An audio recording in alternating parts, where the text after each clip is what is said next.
নমস্কার, কাকলিস ব্লগে আপনাদের সবাইকে স্বাগত। আজ আমি তৈরি করে দেখাবো বাঙালির খুবই জনপ্রিয় একটি রেসিপি, বেগুন আলু দিয়ে বরলি মাছের চচ্চড়ি।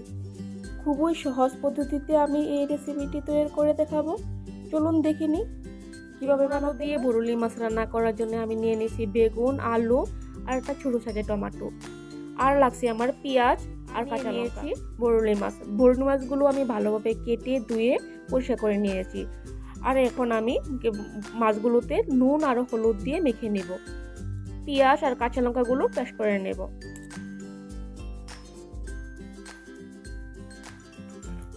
এদিকে চুলায় কড়াই বসিয়ে নিয়েছি, কড়াই গরম হয়ে গেছে, এখন তেল দিয়ে দেব। মাছগুলো ভেজে দেব।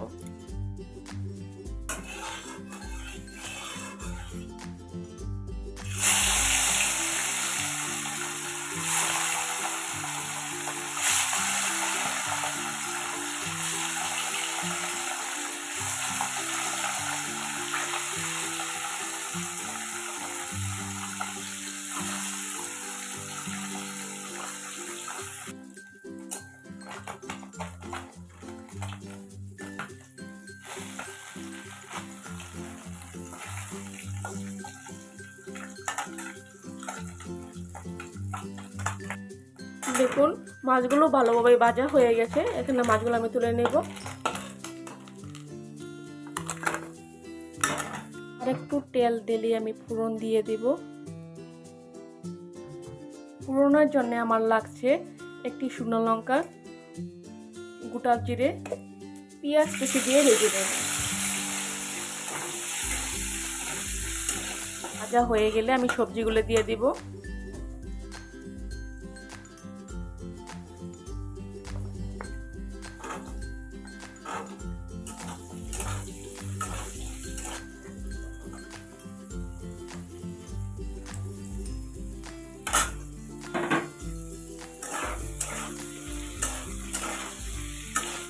গ্যাসের ফ্লেমটাকে মিডিয়াম রেখে নুন হলুদ দিয়ে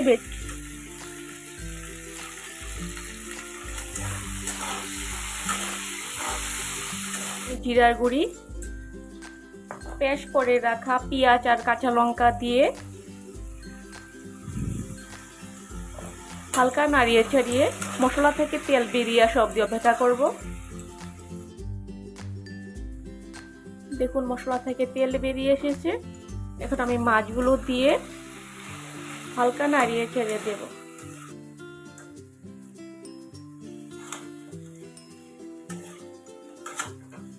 দেখুন সবজির সাথে মাছগুলো মিশে গেছে।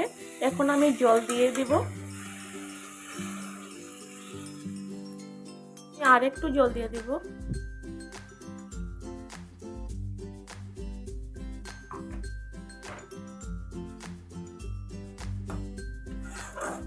এইভাবেই আমি 5 মিনিট রেঁধে নেব।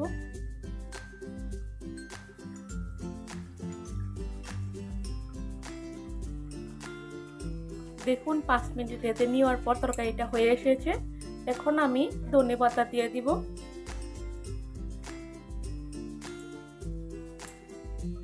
আর গ্যাসের ফ্লেমটাকে অফ করে দিব। আপনারা বাসায় অবশ্যই ট্রাই করবেন আর কমেন্টে জানাবেন তরকারিটা কেমন হয়েছে। আমার চ্যানেলে যদি নতুন হয়ে থাকেন চ্যানেলটাকে সাবস্ক্রাইব করে পাশে থেকে বেল আইকনটি প্রেস করে দিবেন। Bye bye.